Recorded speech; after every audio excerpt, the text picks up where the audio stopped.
Hey everyone, welcome to another episode of Live with NORML. I'm J.M. Pedini, the Development Director here at the National Organization for the Reform of Marijuana Laws. It's Friday, October 24, 2025. You know what that means. Friends, we're going to talk about this week's latest cannabis policy and science news, and I'm going to do my best to answer your burning questions live. Let's get into it. Take a quick second, hit that like, follow, or subscribe button wherever you're watching so you never miss when NORML goes live. And drop a note in the comments. Let me know where you're watching from and if you have any questions. Hey, Solo, welcome. You were first today. Hey, Quinn, welcome back. Looking forward to your questions and comments, as always, friend. Hey to everyone who just joined us over on Instagram. Thank you so much. Hey, Nick in Pennsylvania. Good to see you, friend. Thanks. I saw your Instagram message like right before we started the show. Appreciate that. Hi, Ellie. Welcome back, friend. Good to see you. Hey, ADHD grower. Watching on Instagram. I see you. Hey, Fried Mouse in Minneapolis. I was just listening to Prince before the show. I feel like that's a thing I have to disclose to you. Some big news to get into this week. I don't know what that was about. Hey, Richard in Detroit. Welcome. Thanks for joining us. Tim, I'm glad you're here.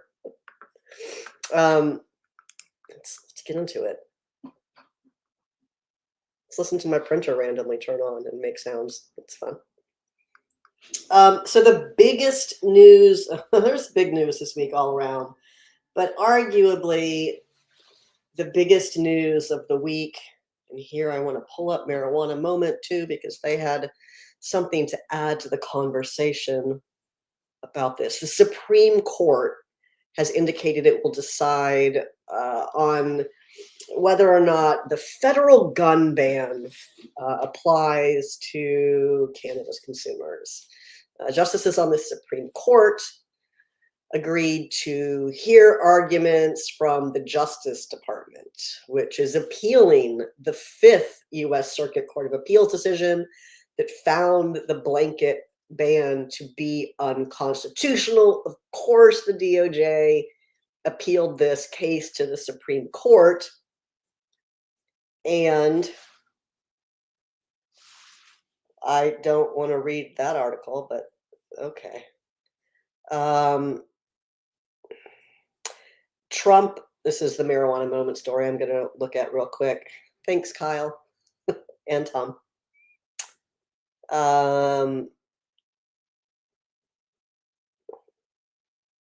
In a motion from the Trump administration that was sent to the court on Thursday, the DOJ said there was mutual agreement between its attorney and the attorneys representing the respondent in the case that the current deadline for briefs and reply briefs should be revised because of the, quote, press of other cases.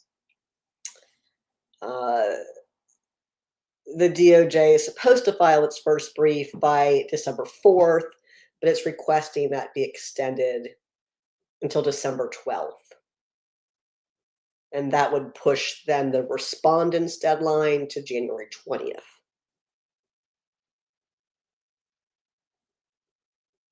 All right, so I am going to drop a link in the comments to NORML's blog.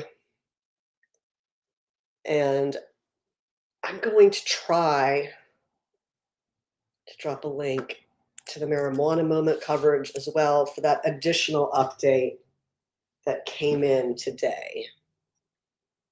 There we go. So that looks like it just posted to Facebook and to YouTube. Sorry, everyone who's watching on Instagram, but you can find all of these stories and more on the NORML website at norml.org and in the news section as well. So there's some that'll be on the front page like this one, and there are some that will be in the news section, like the ones we're going to get into in just a little bit. Of course, you could just get these stories delivered to your inbox every week. Go to normal.org/subscribe, drop your email and your zip code in there, check the weekend weed read box, and just get these delivered to you. I mean, definitely still come back and watch and hang out with us, but why not subscribe? Hey, Gregory, thank you for following us. Appreciate that.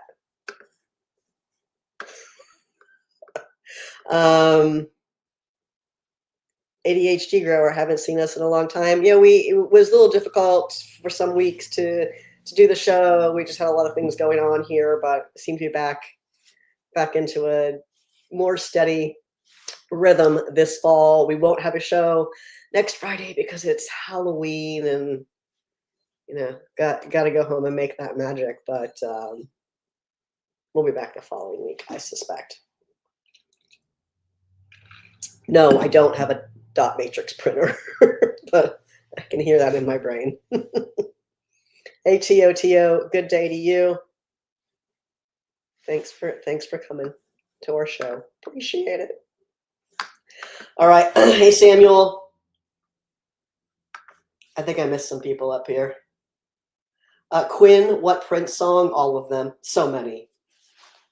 I was listening to some stuff from the Gold album and some Crystal Ball tracks. It's probably really interesting for everybody else, huh? Hey, Dr. Lieb. Hi. Okay. Hi, Guna. You're watching from Singapore. Amazing. And you want to get a roadmap to legalization. Well, it might look different depending on your country, but we do have a lot of resources for that on the NORML website. And I think that what I want to share with you is in our fact sheets. You know what? I'm just going to share the whole fact sheets link for you. Parade is one of the most underrated albums ever. Love it. Love that album. Here you go. I'm dropping the link to our white papers on cannabis, and you can find what do we call them real quick? Hold on. Core attributes of a patient-centric medical cannabis regulatory program and core attributes of adult access regulations. Those are two policy guideline documents, considerations, if you're looking to construct a program either for medical or adult use. And then there's a number of other white papers that should be useful to you. Feel free to reach out to us at normal@normal.org. Yes, it's a real email, and most of us on staff see it. I hope that posted. You'll have to let me know. I got oh, I see it did post. Okay. Hey, Zach.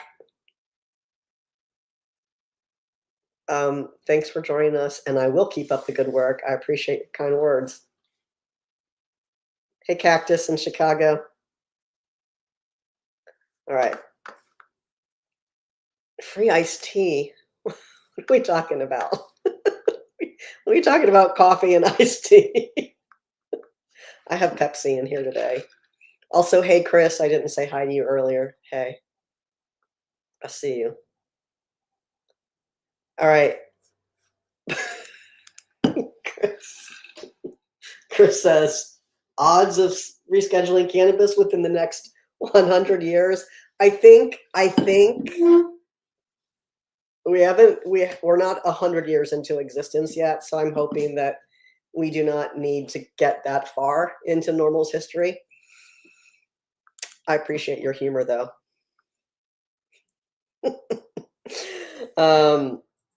All right.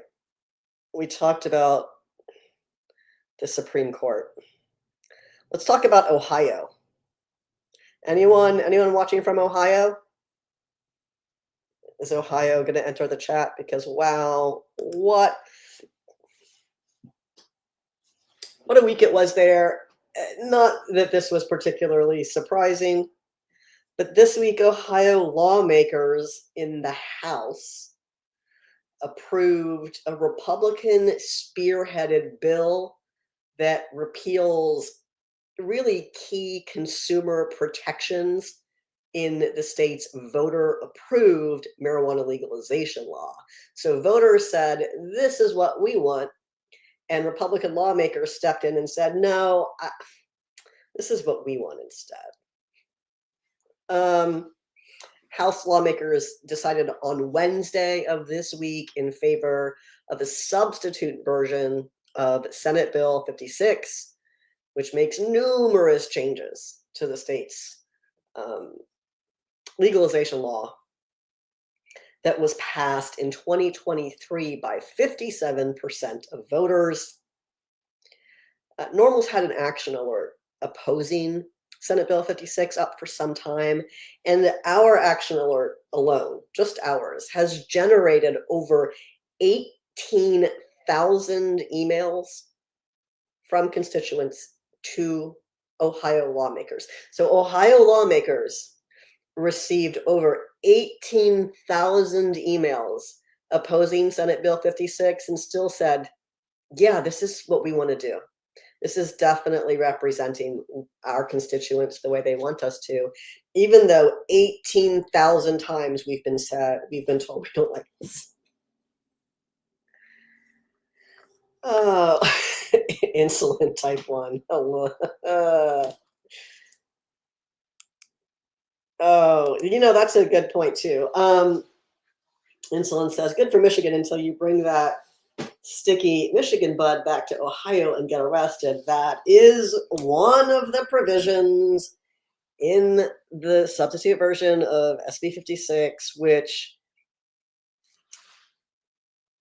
says consumers cannot legally possess cannabis products sourced from out of state, including products legally purchased at licensed dispensaries and neighboring jurisdictions. No other legalization state imposes restrictions like that. Yes, we all know it's not legally permissible to transport marijuana across state lines. But generally, if you have it and it's legal in your state to have marijuana, then the marijuana that you have is legal. So yeah, Richard says Ohio is good business for Michigan. You're right, insulin. A+ work there. A+ work. Also, it's what? Hey to you. I saw your happy 420 message earlier.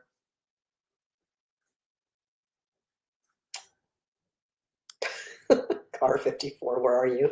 Hey, OG Grandma. Hey, Edward. Thanks for joining us.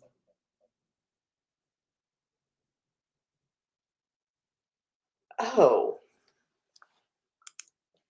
Samuel, you were in Hampton last month seeing fish, and you didn't come up to Richmond to say hello? Just kidding.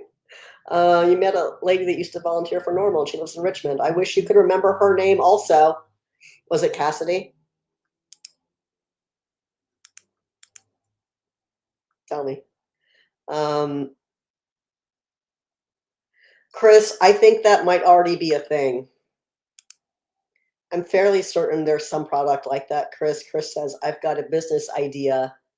I'm not Zyn pouches, but with a micro dose of CBD/THC. I think they make similar pouches already. I don't know. Insulin says, how do you enforce it? And this is talking about that clunky provision in Ohio's Senate Bill 56. It says marijuana from other states is illegal. How do you even enforce it is a great question. And Paul and I were just talking about this yesterday. And my thought is that you will largely see this become an issue not in just like a simple possession case, but in larger cases. I can see this being problematic in child custody cases, potentially in employment protection cases as well. Um, However, the SB 56 repeals provisions that are currently protecting adult use consumers from facing workplace or professional disciplinary workplace discrimination or professional disciplinary action and other forms of discrimination based solely upon private cannabis use. It restricts consumers who home cultivate cannabis from harvesting more than 2.5 ounces of total flower. We've looked at this numerous times. People have reached out and said, that's not how it is. That's not how it was. That's how it is in the substitute. In the substitute,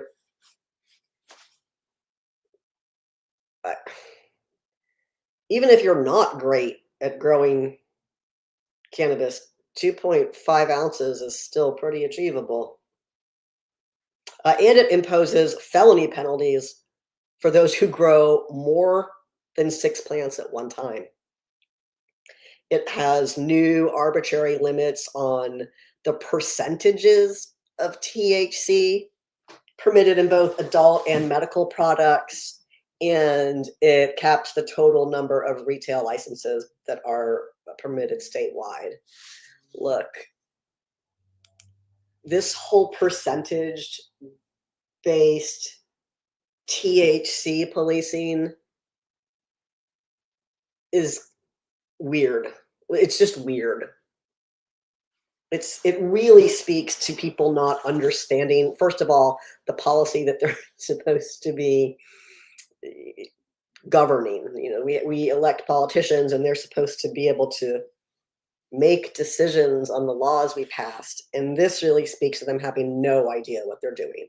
None whatsoever. You know, percentage is fine for flower. That's kind of, flower's pretty self-policing on its own. It only gets to a certain point. You don't need to impose these weird percentages on flower because most of it's already going to be 27%. You're not really, you can say you're getting up to 30, but that's questionable.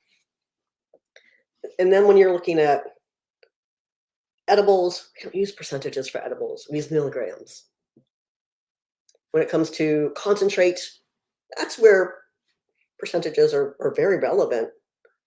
But if what are your producers cutting their cannabis oil, their cannabis extract? What are they cutting it with to get down to that whatever arbitrary percentage you impose? Are you letting them put MCTs in a vape pen? Because you're not protecting consumers if you're doing that. You're putting their health at risk. Batteries have this magical thing called a timeout. You could just use a battery timeout to meter the dose in a vape pen. If only there were experts who understood this, or a cannabis industry that had been operating in the United States for over 2 decades that could provide this information. But lawmakers. Yeah. Anyhow, insulin, again, non-specific. Insulin asks, is it 2.5 ounces of fresh flour or dried flour? Yes, it is. Yes. Nick says, it's really dumb. Yes, it is very dumb, all of it. Richard says Michigan is trying to commit legislative voter fraud regarding cannabis. I think we talked about Michigan last week, didn't we? Which was approximately 100 years ago, in my mind. Oh, hey, David. Yes, David, you just tuned in. Ohio is gutting. The Ohio House just voted to gut the state's voter-approved marijuana legalization law. And yes, exactly, Quinn. Quinn says, first off, THC percentages can vary from the same flower. Absolutely. Again, it's really just showing the incompetence of people who are making these decisions. Truly. Right, Dave, Richard, Michigan lawmakers did approve that tax hike, that 24% tax hike. 24% tax, which is a tax increase. Earlier this month, the Michigan Cannabis Industry Association has filed a lawsuit to, that was not the story I went to. Like, they filed a lawsuit last week, I believe, in an attempt to halt the implementation of this new tax. There's another industry org also filed their own litigation, and they're hoping that they can, with this legal challenge, halt the implementation of this tax increase, the 24% wholesale tax on cannabis products. They're hoping they can halt it before it takes effect January 1st. Dropping the link to last week's story about that in the chat now for you, Richard. Hey, Jason, welcome back. Oh, great, Richard. Thank you for letting me know. Whoops. Richard says Michigan introduced 4 more bills this week related to cannabis after the tax increase. Cool. We'll take a look at those and see if we can get some of them up on in our Take Action Center.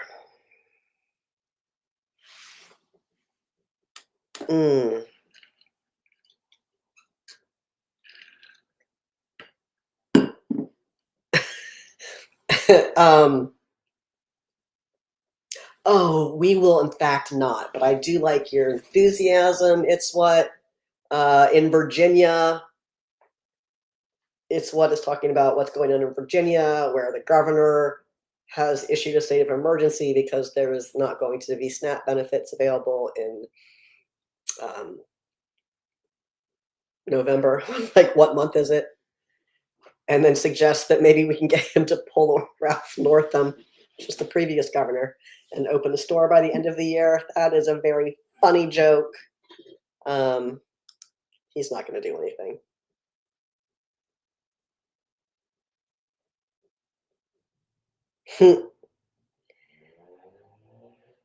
I am trying to read your comment, Quinn.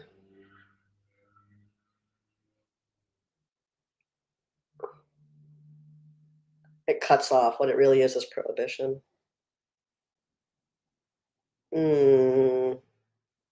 Hey, David. This is a great segue into the next story, unfortunately. David says cannabis rights are being taken away everywhere. You're not wrong. Oh, hey, Gregory on Instagram says, was there a reported number of action alerts that went out during the 24% tax issue? There were, and I can tell you,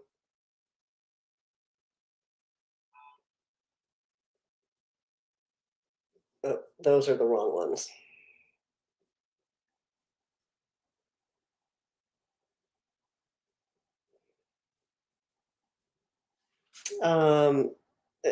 It's over 3,000. I know that.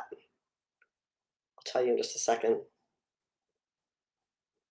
3,151 constituent emails were sent to Michigan lawmakers through NORML's platform alone. 3,151 times. Michiganders said, no, we do not want this tax increase. And your lawmakers said, no, we're going to do it anyway. Cool.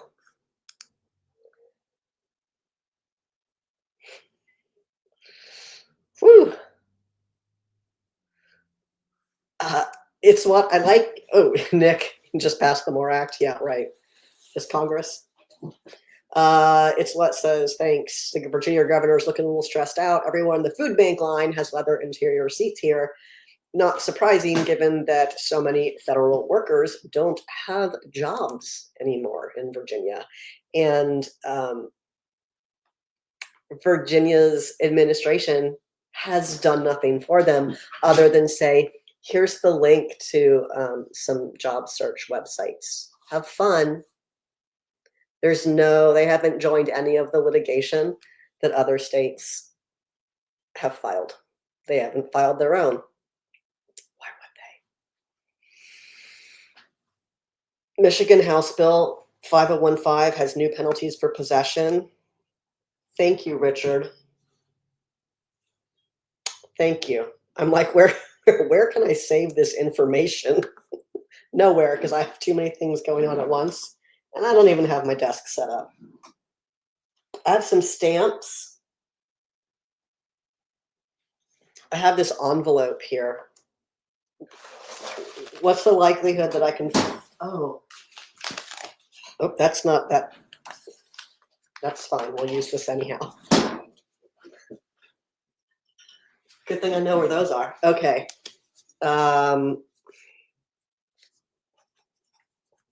HB 5105, Michigan penalties. Okay, that's for Monday staff meeting. Thank you. You published a story in Michigan today, Quinn. Thank you. Quinn says, we published a story on Michigan today in which Paul was nice enough to provide quotes. I believe you. I wonder if that's the media hit that he sent around earlier.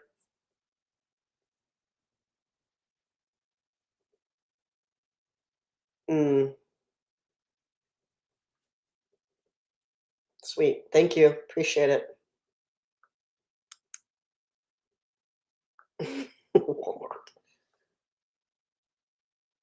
Oh, I just want to continue this making fun of the Virginia governor for a hot second. Thanks, everyone.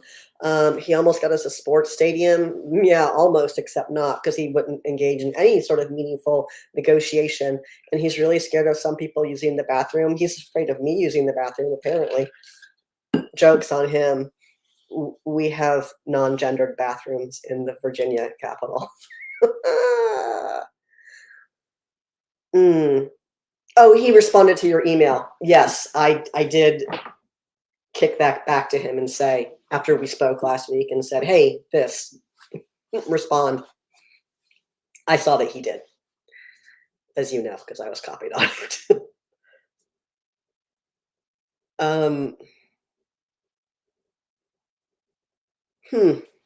Fried mouse, I haven't seen that one, and I don't know whether or not your state law prohibits that. Please don't fall. Like, that would be bad. That's you just stay there.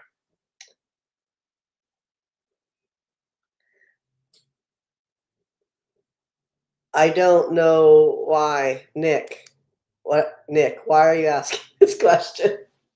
Nick asks, would on-site DNA testing threaten marijuana consumers of a crime scene?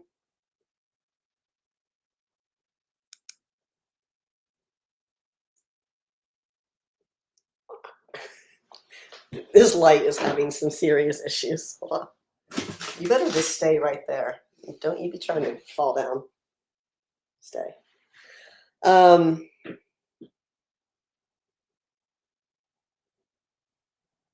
You're looking forward to seeing what Montel Williams says has happening in Ohio and Michigan? Okay. Great. All right. Let's talk about, we talked about the Supreme Court, we talked about Ohio. Let's get back to that segue that we were just about to roll into about lawmakers taking away cannabis rights across the nation. Well, in Florida, you may recall that a few months back, Republican Governor Ron DeSantis signed a terrible piece of legislation, and now it's in effect. Yes, Florida health officials have, in fact, begun actively identifying and revoking access to medical cannabis for patients with certain marijuana and other drug convictions. So these are people who are already enrolled in the program, have been successfully participating, and now they're getting their registrations revoked by the state because of certain past convictions. In fact, the bill that DeSantis signed into law mandates that officials immediately suspend the registration of any patient or caregiver convicted of, quote, trafficking in the sale, manufacture, or delivery of, or possession with the intent to sell a controlled substance.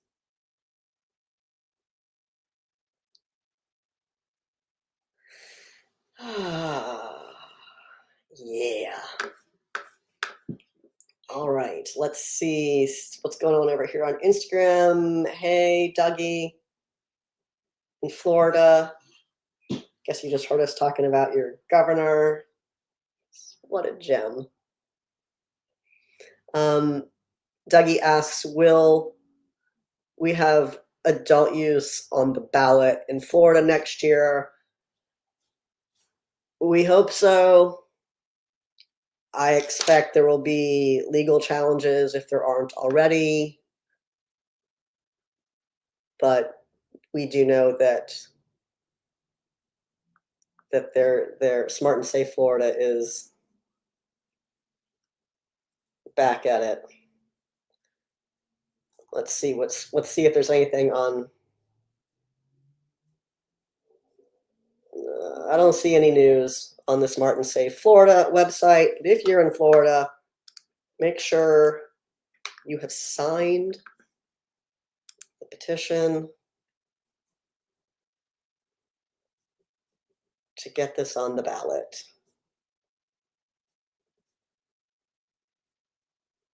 I dropped a link to that in the chat.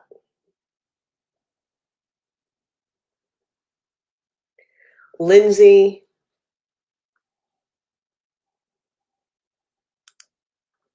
can you be more specific? I see all of the comments from all of the different platforms at once, so I sometimes lose context when I see the comment. That won't be applicable to you, but how do they expect people to recover? Do you mean in Florida?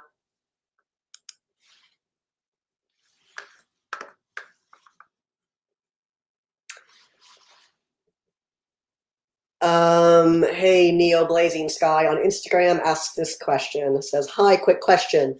What prevents states that have legalized cannabis from adopting California's regulations for ease of access to responsible adult consumers? I mean, that's going to vary by state to state. So typically states pass laws with which their lawmakers are emotionally comfortable.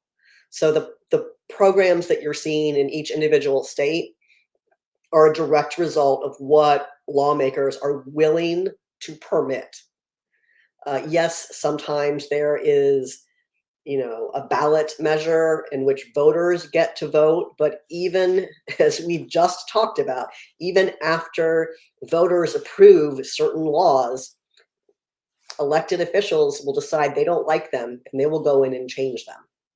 They will repeal provisions that voters have approved. So that's why, because each state has its own legislature and own regulatory body for cannabis, and they have their own feelings. I'd love to tell you that it's something other than feelings, but it isn't.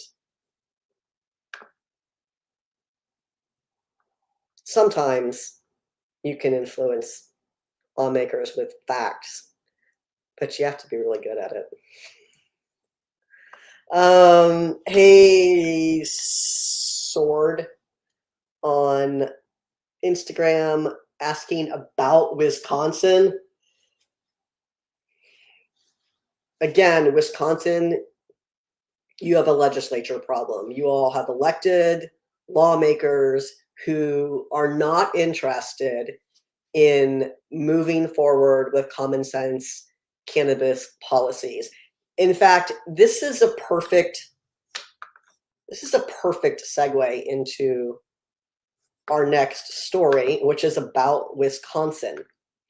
Let me go ahead and drop the link in the comments for you. Sorry that you can't see that on Instagram, but you can find this story on the front page of NORML, NORML.org.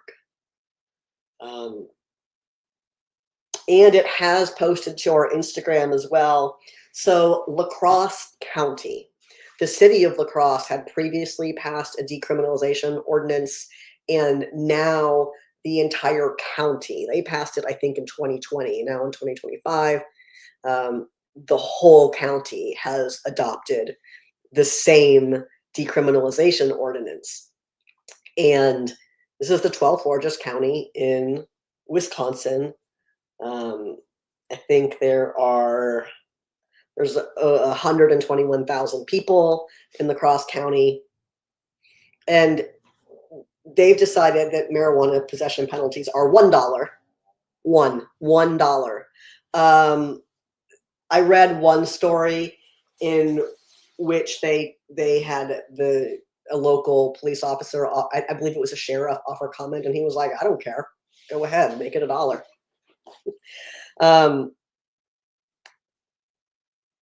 Several municipalities in Wisconsin have already adopted similar decrim measures. Green Bay, Madison, Milwaukee are treating possession as a fine only. By contrast, as I'm sure you well know, the state imposes criminal penalties for possession in any amount. It classifies the possession of any amount of cannabis as a criminal offense. I mean, as a criminal misdemeanor, punishable by up to 6 months in jail and $1,000 fine. You can see that, in the face of state lawmakers refusing to advance common sense measures when it comes to cannabis policy, like decrim or medical access or adult use regulation, local lawmakers are stepping in and taking action to the best of their ability by passing these decriminalization ordinances. So stop electing people who are terrible on cannabis policy. You do have that medical bill in Wisconsin was heard earlier this week. Friend Alan was there, and I believe this was SB 534. We have an action alert up for that bill on our website. In our Take Action Center, let me see if I can just grab you the link real quick, and I'll go ahead and put that in the comments here for anybody in Wisconsin. And listen, I know this bill isn't perfect, doesn't do everything you want it to do. Let me be the first to tell you that's okay. You have to start somewhere. There are plenty of people out there who are going to be whining and moaning about how it's not good enough and it doesn't do anything, and they're just going to take their ball and go home. Let them. It's fine to say to some conservative lawmaker who's not willing to do anything but this, to say, you know what, that is a great idea. I would love to support this effort and work with you. Because you can do that and you can pass it. And then the next year you can go back to that same person, and hopefully they'll have some other great idea. They won't, you will, and you'll let them think it's theirs. And you can help them move the ball forward. We've done this in multiple states. It's not about tricking people. It's about building emotional comfort with policy change. Incrementalism is real. It's not ideal. No one's like, I love that. I mean, maybe some electeds love it. I don't love it, but it's the reality. of this policy work. It's fine to say, ooh, this bill isn't perfect. Here's how I think you should make it better, how you could make it better, but I'm willing to support this regardless. So we can move forward, we can get the ball rolling, we can help at least some people. That's real advocacy work, not this crying and moaning that it's not perfect and saying I oppose it. I don't have time for that. Anyone who's doing that isn't serious about advancing cannabis policy. Thanks for coming to my TED Talk. Hey, Alan, welcome back. Haven't seen you in a minute, friend. You can recall state and local lawmakers and fire the pot haters, says Richard. Okay. Hi, James.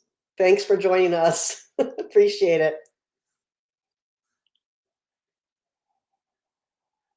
Oh, Frogs, thank you. I'm just going to leave that there. Frog says, so glad this is on YouTube and not just other platforms.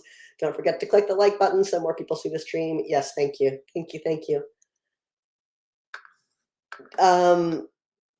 Over on Instagram. Okay. Ooh.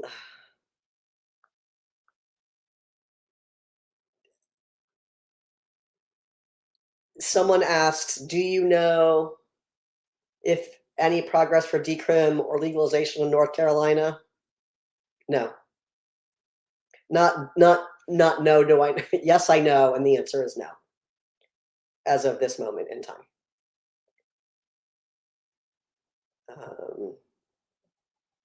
Yeah, I agree, Sword. Wisconsin is way out of line.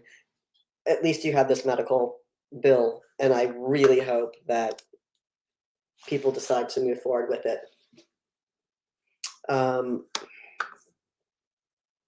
Oh no, look at all these other comments I missed. Sorry, ADHD grower, I need to scroll more. Do I have gray hair? Yes, I do have gray hair. Thanks for asking. Define adult, 21 and older. Every state is 21 and older for adult use. When we say adult use, we're referring to 21 and older. Yes, adults are 18, but adult use marijuana in the United States is 21 and older.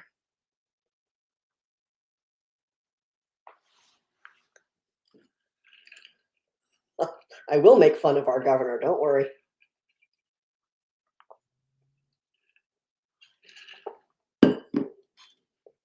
Can you pay your taxes with the marijuana you grow in Virginia yet? I mean, if you're legally permitted to sell it, then yes.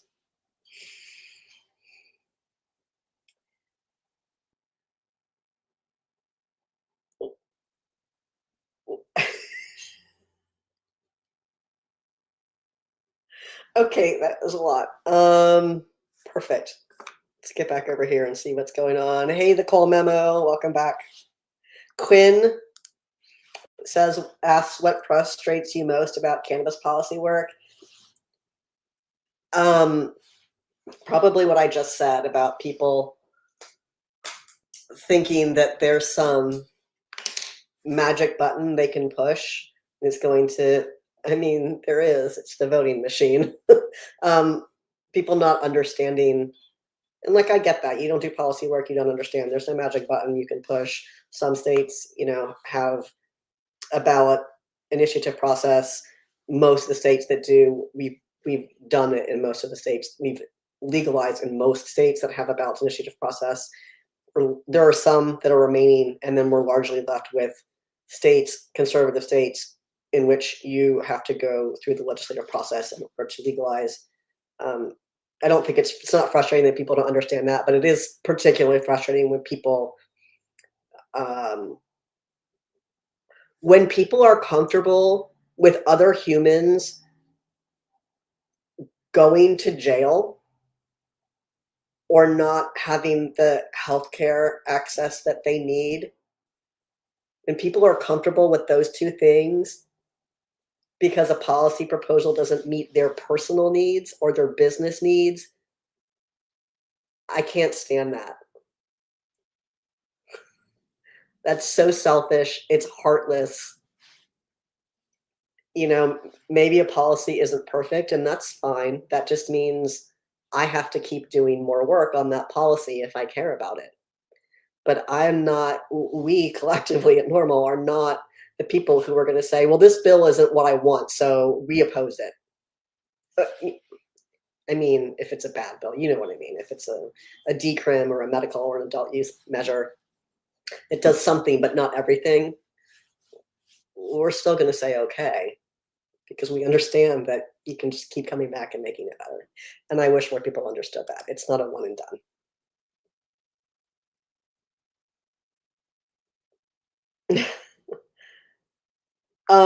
Hey, Insulin, thank you. We'll talk a little bit about Smoke the Vote as well. Insulin says, Virginia people, don't forget to vote for governor. We're 2 weeks out, and NORML has excellent resources for who supports and who does not.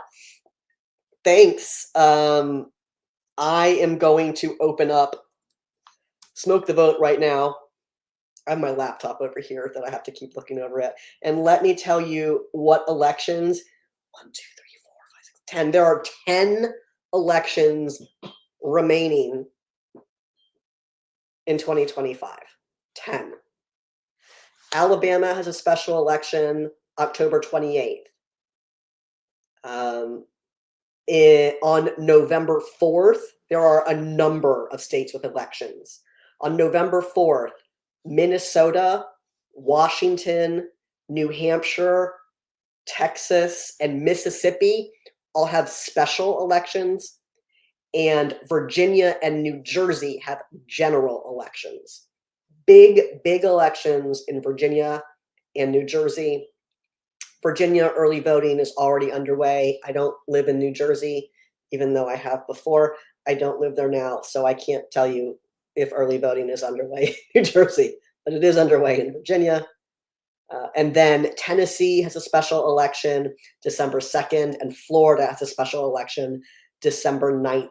You can see if there's an election in your state, you can see who's on your ballot in our voter guide, Smoke the Vote. It's at vote.norml.org. You can also find links to it on the NORML website. You're going to go there, you're going to put in your address, it's going to show you who's on your ballot and where they stand on cannabis policy. If they have a voting history on cannabis policy, if they've made any public statements on cannabis policy, or if they have filled out our voter guide. If they haven't done those 3 things, then it's really impossible for us to grade them. If they aren't saying anything about it or voting on it, then we don't know where they stand unless they tell us. But if you've seen comments in the news, or you've been to an event and you have a recording of this person or an email with this person, you can provide that information to us in Smoke the Vote. You can also send it to the campaign and say, hey, fill out this form. It's real easy. But vote. Samuel said, it's okay, I'm old and in the gray too. You know what? I'm not dead, and that's great. So I'm not the person who's mad about getting older. The Cole memo. This is such a segue, but it's hilarious to me. The Cole memo says the gray hair comes from cannabis, not from cannabis itself, but from all the energy it takes to push forward progress. Maybe. Oh, Bob, thank you for your question. We had gone 58 minutes without somebody bringing up rescheduling. But here we are. Bob asks, when will the federal rescheduling finally be complete? That's a great question. We have literally no idea. The previous rescheduling petitions that have been underway have taken years. There have been 5 other ones. We've been party to numerous rescheduling petitions. There's no way to know. Right now, I'm going to grab the fact sheet that is called "A Brief History of Cannabis Rescheduling Petitions in the United States," and the Cole memo. Thank you. And I'm dropping that in the comments now, so you can see that. That's not what I want to show. Be a few weeks. A few weeks. We don't know. It could be years. It could literally be years. Rodney asks what's my thoughts on SB 56 passing the House in Ohio. We spent a significant portion of the show talking about that, so definitely read the story on the NORML website. But my quick hot take on that, I'll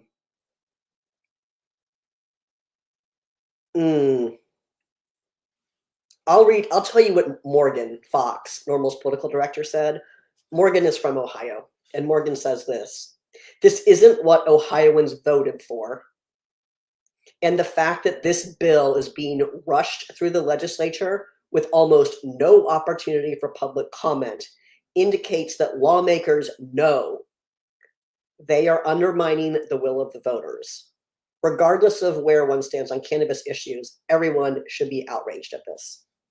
I can also tell you that in our action alert that has been our action alert that has generated over 18,000 emails from constituents to lawmakers. That's right, 18,000.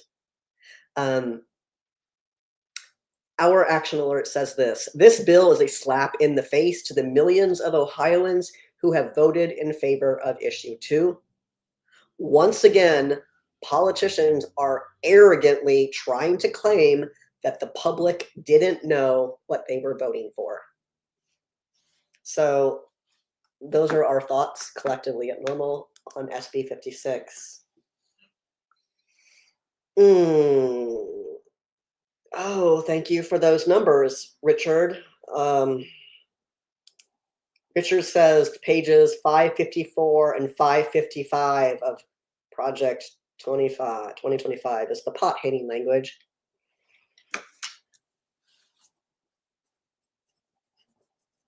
I'm going to write that down and see. We'll take a look at that on Monday.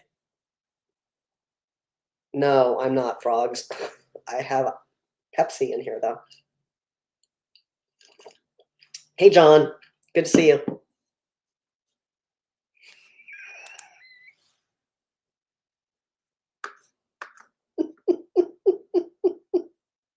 Just going to leave it up there, insulin.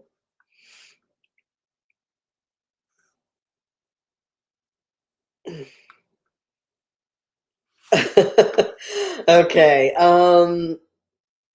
Yes, Rodney, we are aware that SB 56 takes away a number of consumer protections, including workplace and professional licensing protections.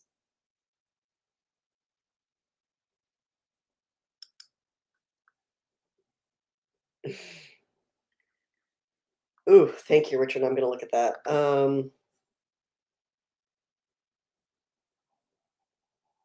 Oh, hey, Billy. Thanks for your comment. Billy says, just wanted to say we got a letter back from Rand Paul here in Kentucky from the contact your legislator that NORML provided. At least they answered their mail. But I think Kentucky will be on the list of legalizations. If the push continues, Kentucky is just opening medical dispensaries. Yeah, Kentucky is very fortunate to have Governor Beshear. That's and might I add, a really, really good NORML chapter. Shout out to Lauren and Matt.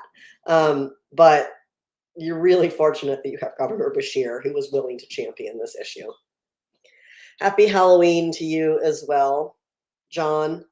I don't have any Halloween anything in this new office. Sorry, I'm sorry to disappoint, friends. Yeah, I knew what you meant about unemployment. Got it. Exactly. Someone on Instagram says, I don't know how to make a word out of that. Well, I'm going to call you SD. SD on Instagram says Kentucky has a great governor. They really do have a fantastic governor. No, Governor Shapiro isn't making any efforts. You're right. But for some reason, is campaigning in Virginia. Anyhow, got a couple, three. One, two, three, four. One is an action alert, and oh, Brian, thank you. Thank you, Brian, for letting me know. Oh my gosh. Okay. Appreciate it. I got it now. Yeah, Andy's the goat for sure. Um, let's talk about a couple of these real quick. According to the latest arrest data from the FBI, and as we talked about last week, keep in mind every state does not report to the FBI, even though they're supposed to. They don't. So this is an underestimate. But in 2024, whoa, what's going on there? In 2024, state and local law enforcement made over 200,000 marijuana arrests. Over 200,000 marijuana arrests in 2024. 92% of them were for possession. They didn't make 200,000 trafficking arrests. Most of them were just 180,000 plus were for possession. All this to say, urgent action needed to end U.S. marijuana arrests. Please take a look at that blog on the top of the NORML website. Chip in. Three quick science stories for you before we all go have a fantastic weekend. Consistent with prior studies, researchers did in fact conclude, again, that cannabis consumers self-titrate when they use more potent cannabis products. Let's again use beer as the example. I don't need visuals for this. Look, it would be normal for one to pour a pint glass of beer and drink a pint of beer. It would not be normal for someone to pour a pint glass of vodka, and because they poured a pint glass of beer. They know the difference, and they know that while a pint glass is a serving of beer, a shot glass is a serving of vodka. Amazingly, these same humans are able to comprehend that with cannabis. Are you listening, lawmakers who have a lot of feelings about this? You all understand how alcohol works. It's the same. Here's another study that says people understand this. One of my favorite parts of this study is a conclusion that,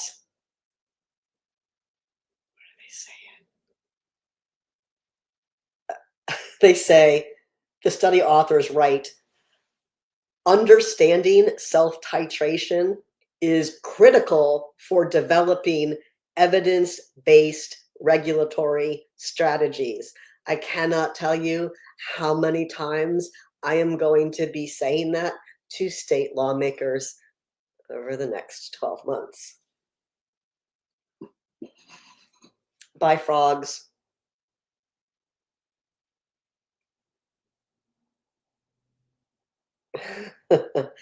Oh, John.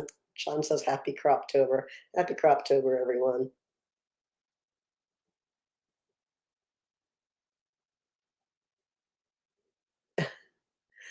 Thank you, Camp Boss. I appreciate that.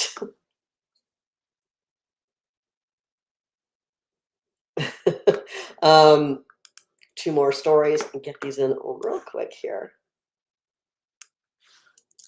Let me drop this in the comments for you all. Older adults increasingly identify as cannabis consumers. Nearly 1 in 5 middle-aged adults acknowledge consuming cannabis, according to data published in the American Journal of Preventative Medicine. 19% of adults 50 to 64, and 6% of adults over 65, not me, acknowledge having consumed cannabis products within the past 12 months.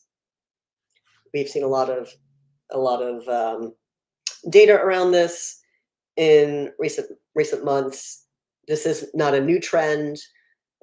It's older adults. That's the fastest growing segment of cannabis consumers. Yeah. Richard says senior citizen weed. Yes, indeed. Yes, indeed, friend. Yes, indeed. Older people have more health care needs, more ailments, if you will, sleep, anxiety, pain. It makes sense that this demographic gravitates toward cannabis.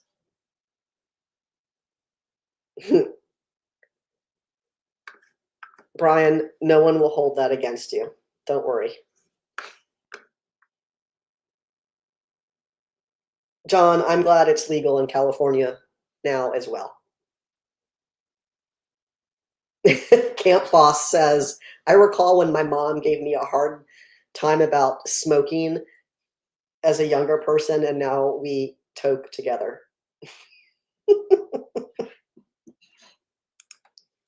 Samuel says, looking forward to getting an AARP cannabis discount. Oh, all right. Last story for you. Hey, Tim, thanks for joining on Instagram. Last story of the week for everyone. Dropping that in the comments right now. No, I am not, Tim. I'm at work.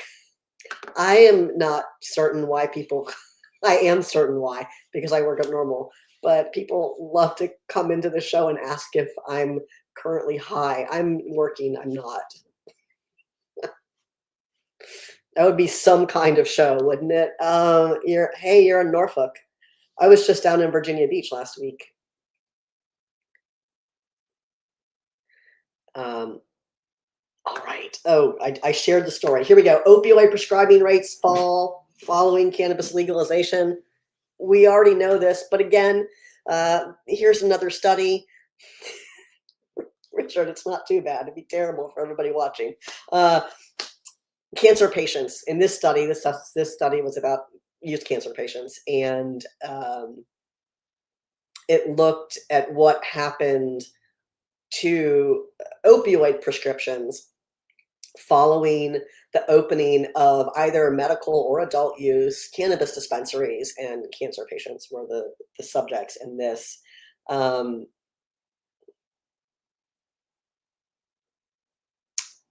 This study is published in the Journal of the American Medical Association Health Forum.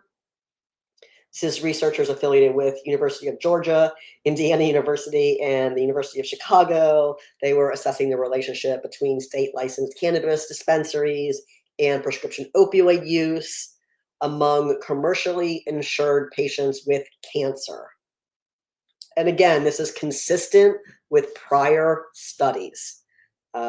Researchers identified significant reductions in the rates of cancer patients with opioid prescriptions, the mean daily supply of opioids, and the mean number of opioid prescriptions per patient after medical or adult use cannabis dispensaries opened. The authors go on to conclude that, quote, these findings indicate that medical or recreational cannabis laws may be significantly associated with reduced opioid use among patients diagnosed with cancer. To which I say, yeah, no kidding. They go on to say that cannabis may be a substitute for opioids in the management of cancer-related pain. There you go. We did it. Those are all the stories for say you're high naturally. I mean, I'm not going to say that. I guess I could.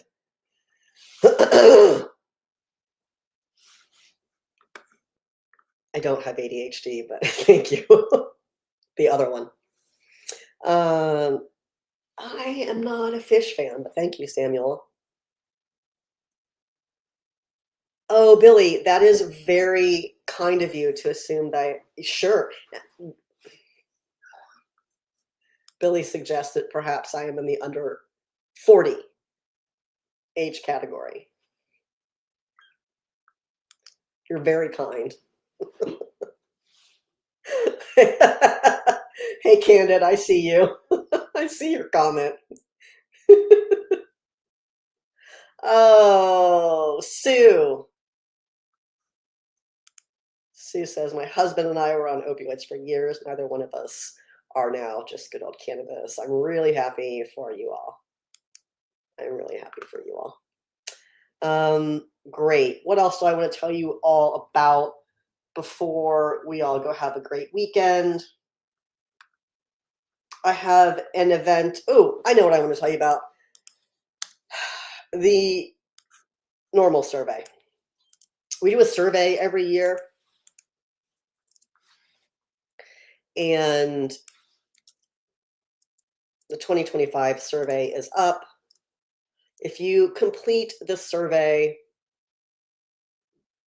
by the 15th, then there we go. If you complete the survey by the 15th and enter the drawing, then you can enter to win a $100 NORML store gift card. You'll be helping NORML better understand how we can represent consumer interests in our advocacy work, our lobbying, our organizing, our outreach, our educational efforts, our everything. John asked, any word from the feds? Do you mean on rescheduling? No, other than last week when they said, oh, our update is that we don't have an update.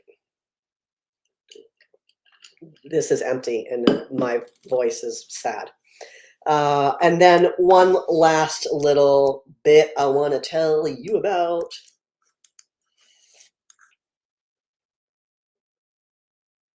Still waiting on your money. The circus peanut reschedules. Yeah, right. That's cute. The 2025 NORML Key West Legal Seminar is coming up. Coming up faster than I expect. It's December 4 through 6 in Key West. You can get all the information you need at the NORML website, norml.org/Key West. Get tickets and come see me and Keith and Paul in Key West. Connect with legal experts from around the country as we work our way from marijuana prohibition to cannabis freedom. If you're an attorney, good news, our legal seminars are fully accredited in every state that requires continuing legal education credits for practicing attorneys. If you're not an attorney or you just don't need those CLEs, good news, we got you. We have a discounted rate for you. So this seminar is open to attorneys and non-attorneys alike. It's a really great event. I encourage you, if you're at all able, to come. And if you aren't able to come, but you want to make sure other people are able to, you can donate to the scholarship fund as well. Brian, it is a great place to be in December. Someone on Instagram was asking if we're legal yet. I don't know to whom you're asking. Oh, you're in Louisiana. I see. Well, I'm personally in Virginia, and the answer is yes, it's legal here. Someone else asked about Louisiana. I feel like a little bit. Someone made a comment about Louisiana earlier. Did I miss a question? This is just now occurring to me. Oh, you did, Quinn? I don't ask it again, so I don't have to scroll up. But also, my answer is eh, Louisiana. You know, I don't have anything on our bill tracker. All right, friends, this has been great. I appreciate you joining us. If you're just joining us now, I'm sorry the show's about to end, but you can always rewatch episodes of Live with Normal on YouTube or on Spotify. I think they also import to our Substack as well. So whichever one you're into, you can find it. Quinn, I haven't seen that bill, and it's not on our tracker at the moment. But I will make a little note on my super sophisticated piece of folded up paper right here to look at HB 627. Just for you, Quinn, we'll talk about it and see if it's a thing. Hey, Brian in North Carolina on Instagram, but not on YouTube. There's North Carolina people who watch on YouTube every week. Not that I want to decrease our Instagram numbers, but there is as I'm sure you're aware, living in North Carolina, there is a medical dispensary. I think there's a dispensary, period, in North Carolina, in Cherokee.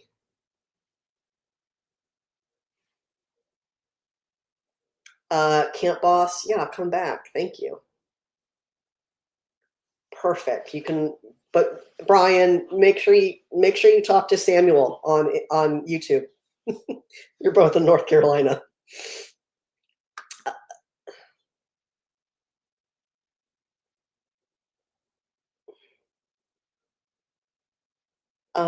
Hey, Jason, something that's confusing about the NORML bylaws is people in the cannabis industry. Anybody can be a member of NORML.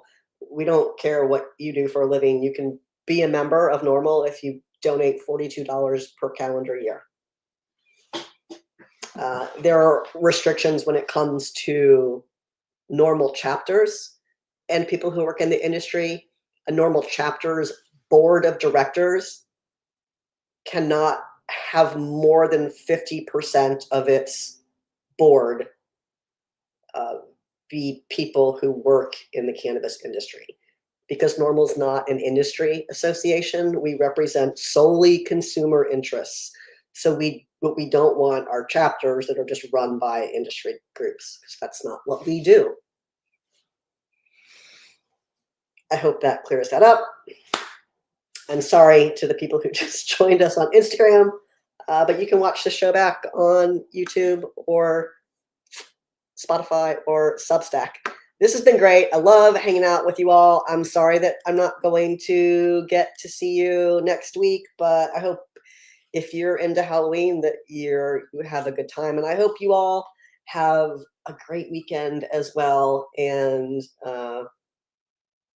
most importantly, I hope you'll hit that like, follow, or subscribe button so you never miss when NORML goes live. I'm J.M. Pedini. I'm the development director at NORML, the National Organization for the Reform of Marijuana Laws. And as always, I'll see you right back here next time. Bye-bye.